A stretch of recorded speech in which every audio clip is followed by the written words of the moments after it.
ನಮಸ್ಕಾರ ಎಲ್ಲ ನನ್ನ ಯೂಟ್ಯೂಬ್ ನಿಮ್ಮ ಪಂಡಿತ್ ಕಾರ್ತಿಕ್ ಹನುಮ ದುರ್ಗಾರಾಧಕರು ಮಾಡುವ ನಮಸ್ಕಾರಗಳು. ಇವತ್ತಿನ ವಿಡಿಯೋ ಏನಪ್ಪ ಅಂತಂದರೆ ಅಥರ್ವಣ ವೇದದ ಬಗ್ಗೆ ಮಾಹಿತಿಯನ್ನು ಕೊಡ್ತಾ ಇದ್ದೀನಿ.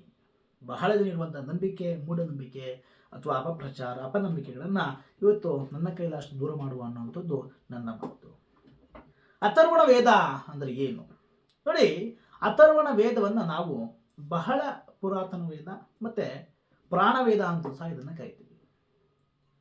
ಈ ಅಥರ್ವಣ ವೇದ ಅಂತಂದರೆ ನೋಡಿ, ಈ ಅಥರ್ವಣ ವೇದದಲ್ಲಿ ನಾವು ಗಮನಿಸಿದ ಹಾಗೆ ಇದು ದೇವತೆಗಳ ಒಂದು ವ್ಯಾಖ್ಯಾನ ಆಗಿರುತ್ತೆ. ಆ ದೇವತೆಗಳು ಬೇರೆ ಬೇರೆ ಇಂದ್ರ ಮುಂತಾದ ದೇವತೆಗಳು ಇಲ್ಲಿ ಇದನ್ನು ಪ್ರಚಾರ ಮಾಡಿದ್ದಾರೆ. ಇದರಲ್ಲಿ ಸಾವಿರಾರು ಸೂಕ್ತಗಳು, ಮಂತ್ರಗಳು, 20 ಕಾಂಡಗಳು, ಋಷಿಗಳು, ದೇವತೆಗಳು ಬರ್ತಾರೆ. ಅಂದರೆ ಒಂದು ಸೂಕ್ತಕ್ಕೆ ಆ ಸೂಕ್ತವನ್ನು ಒಬ್ಬ ಋಷಿ ರಚಿಸಿರ್ತಾನೆ, ಅಥವಾ ಮಂತ್ರವನ್ನು ಒಂದು ಋಷಿ ರಚಿಸಿರ್ತಾನೆ. ಆ ಒಂದು ಮಂತ್ರಕ್ಕೆ ಅಧಿಪತಿ ಆ ದೇವತೆಯಾಗಿರುತ್ತೆ. ಆ ಸೂಕ್ತವನ್ನು ಆ ಋಷಿ ಬಿಡಿಸಿರ್ತಾನೆ. ಈಗ ಸಾವಿರಾರು ಸೂಕ್ತಗಳು, ಸಾವಿರಾರು ಮಂತ್ರಗಳು, ಹಲವಾರು ದೇವತೆಗಳಿಂದ ಈ ಸೂಕ್ತ ಕೂಡಿರುತ್ತೆ. ಅದೇ ರೀತಿಯಾಗಿ ಛಂದಸ್ಸುಗಳು ನೋಡಿ, ಇಲ್ಲಿ ಛಂದಸ್ಸುಗಳು ಬಹಳ ಇರ್ತವೆ. ಋಷಿಗಳು ಯಾರ್ಯಾರು ಅನ್ನೋದನ್ನು ನಾನು ಒಂದು ಚಿಕ್ಕ ಪಟ್ಟಿ ಮಾಡಿದ್ದೇನೆ. ತುಂಬ ಜನ ಇದ್ದಾರೆ ನೋಡಿ. ಅಥರ್ವ, ಸಿಂಧುದ್ವೀಪ, ಕೃತರ್ವ, ಚೇತನ, ವಾಸ್ಯೋದಯ, ಮಂಥೋಕ್ತ, ಭೃಂಗರಿ, ಭೃಂಗೀರ, ಧರ್ಮ, ಬ್ರಹ್ಮ, ದ್ರಾವಿಣೋಪದಯ, ಭೃಗ್ವಾಂಗೀರ, ವಸಿಷ್ಠ, ಅಥರ್ ಆಯುಕ್ಷಮ. ಅದೇ ರೀತಿಯಾಗಿ ಸ್ವಸ್ತ್ಯಯನಾಯಕ, ಶಾಂತತಿ ಹೀಗೆ ಹಲವಾರು ಜನ ಋಷಿಮುನಿಗಳು ಈ ಅಥರ್ವಣ ವೇದವನ್ನು, ತಮ್ಮ ಸೂಕ್ತಗಳನ್ನು, ಮಂತ್ರಗಳನ್ನು, ಅರ್ಥಗಳನ್ನು ಅಥರ್ವವೇದ ಕೊಟ್ಟಿದ್ದಾರೆ. ಅದೇ ರೀತಿಯಾಗಿ ಇದು ಛಂದಸ್ಸುಗಳು ಅನುಷ್ಠ, ಚತುಶ್ವತಾವಿರೋ ಬೃಹತಿ, ತ್ರಿಪಾದ ವಿರಾನ್ಮಯ ಗಾಯತ್ರಿ, ಪಾತ್ಯಾಂಪದಿ, ಪಾತ್ಯಪಂತಿ, ಕುಕ್ಕುತ್ಯಾನುಷ್ಠಪ್, ಚತುಷ್ಪಾದ್ವಿರಾದ್, ಭೃಗ್ಬೃಹತಿ, ಭೃರಿಗ್ಬೃಹತಿ, ಭುರಿಕ್ಯಾತ್ಯಪಂತಿ, ಹೀಗೆ ಹಲವಾರು ಛಂದಸ್ಸು, ಇನ್ನು ಮುಂತಾದ ಛಂದಸ್ಸುಗಳನ್ನು ನಾವಲ್ಲಿ ಈ ಒಂದು ಅಥರ್ವಣ ವೇದದಲ್ಲಿ ಕೊಟ್ಟಿದ್ದಾರೆ. ಈ ಅಥರ್ವಣ ವೇದ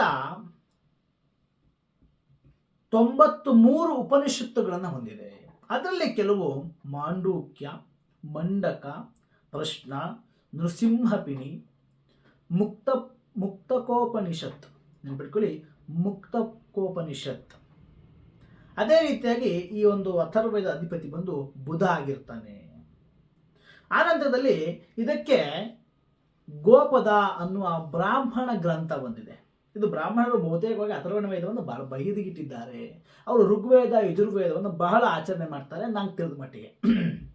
ಆದರೆ ಬ್ರಾಹ್ಮಣರ ಒಂದು ಗ್ರಂಥ ಗೋಪದ ಅನ್ನೋ ಒಂದು ಗ್ರಂಥದಲ್ಲಿ, ಇದರಲ್ಲಿ ನೋಡಿ, ಇದು ಅಥರ್ವಣ ವೇದವನ್ನು ಅಥರ್ವಾಂಗಿರೋ ಅಥರ್ವಾಂಗಿರಸೋ ಮುಖದಂ ಅನ್ನೋ ಒಂದು ನೋಡಿ, ಅಥರ್ವಾಂಗಿರಸೋ ಮುಖದಂ ಅನ್ನೋ ಒಂದು ಹೆಸರಿನಿಂದ ಅಥರ್ವವೇದವನ್ನು ಉಲ್ಲೇಖ ಮಾಡಿದ್ದಾರೆ. ಈ ಒಂದು ಗೋಪದ ಅನ್ನೋ ಒಂದು ಗ್ರಂಥದಲ್ಲಿ 2 ಭಾಗವನ್ನು ಮಾಡಿದ್ದಾರೆ, ಉತ್ತರಾರ್ಧ, ಪೂರ್ವಾರ್ಧ ಅಂತೇಳಿ.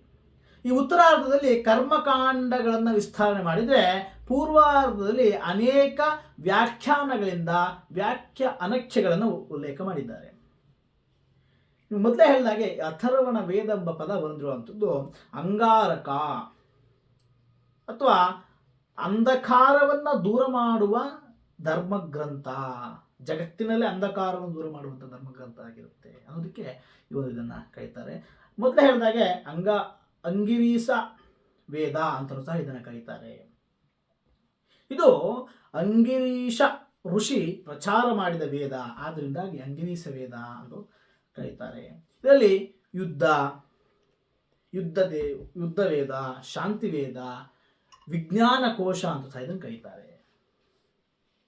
ಅದೇ ರೀತಿಯಾಗಿ ನೋಡಿ, ಇದನ್ನ ದೇಹ ಚೇಷ್ಟೆಯನ್ನ, ಈ ಅಥರ್ವಣ ಬಹಳ ಜನ ಹೇಳೋದೇನಂತಂದ್ರೆ ಶತ್ರು ಸಂಹಾರ ಅದು ಇದು ಅಂದ್ರೆ ನೋಡಿ, ಇದರಲ್ಲಿ ನೆನ್ಪಿಟ್ಕೊಳ್ಳಿ, ಅಥರ್ವಣ ವೇದ ಅನ್ನುವಂಥದ್ದು ಬಹಳ ಗೌಪ್ಯವಾದ ಋಷಿಮುನಿಗಳಿಂದ ತಿಳಿಸಲ್ಪಟ್ಟಂತಹ ಗೌಪ್ಯ ವಿಚಾರಗಳನ್ನ, ದೇಹಕ್ಕೆ ಇರುವಂತಹ ನಾನಾ ಚೇಷ್ಟೆಗಳೆಂಬಂತಹ ಶತ್ರುಗಳನ್ನ, ರೋಗ ಇರಬಹುದು, ದೇಹದ ಬಾಧೆಯೂ ಸಹ ದೇಹಕ್ಕೆ ಶತ್ರುನೇ, ದೇಹಕ್ಕೆ ಬರೋ ರೋಗವೂ ಶತ್ರುನೇ, ದೇಹಕ್ಕೆ ಬರೋ ಬ್ಯಾಕ್ಟೀರಿಯಾಗಳು ಶತ್ರುನೇ, ಇವುಗಳನ್ನು ನಿವಾರಣೆ ಮಾಡುವ ಜೊತೆಗೆ ಮನುಷ್ಯತ್ವದಲ್ಲಿ ಬರುವಂಥ ವೈರತ್ವಗಳ ಶತ್ರುಗಳನ್ನು ನಿವಾರಣೆ ಮಾಡುವಂತಹ ಮೂಲ ತತ್ವಗಳು ಅಥರ್ವಣ ವೇದದಲ್ಲಿ ಅಡಗಿದೆ.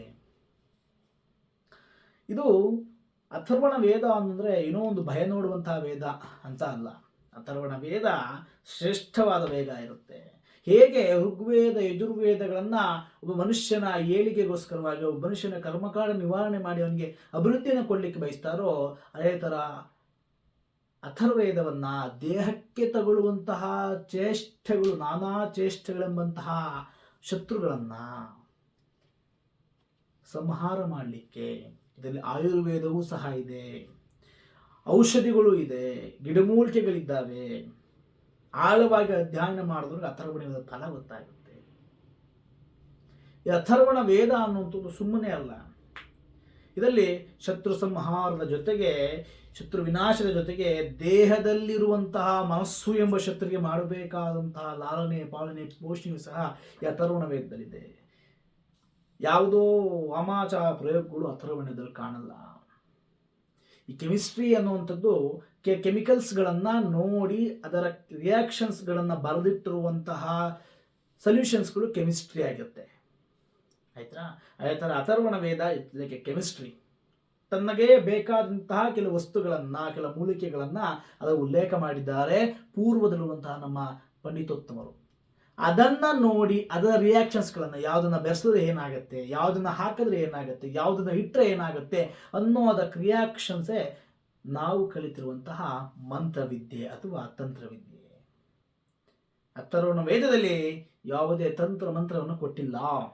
ಅಥರ್ವಣ ವೇದದಲ್ಲಿ ಮುಖ್ಯ ಅಂಶಗಳನ್ನು ಕೊಟ್ಟಿರ್ತಾರೆ. ಅಂಶಗಳನ್ನು ಬಳಸಿ ಮಾಡುವ ತಂತ್ರವೇ ಈ ತಂತ್ರವಿದ್ಯೆ. ಅಥರ್ವಣ ವೇದದ ಸಣ್ಣ ಪರಿಚಯ ನಿಮ್ಮ ಮುಂದೆ ಇಟ್ಟಿದ್ದೀನಿ. ನಮಸ್ಕಾರ.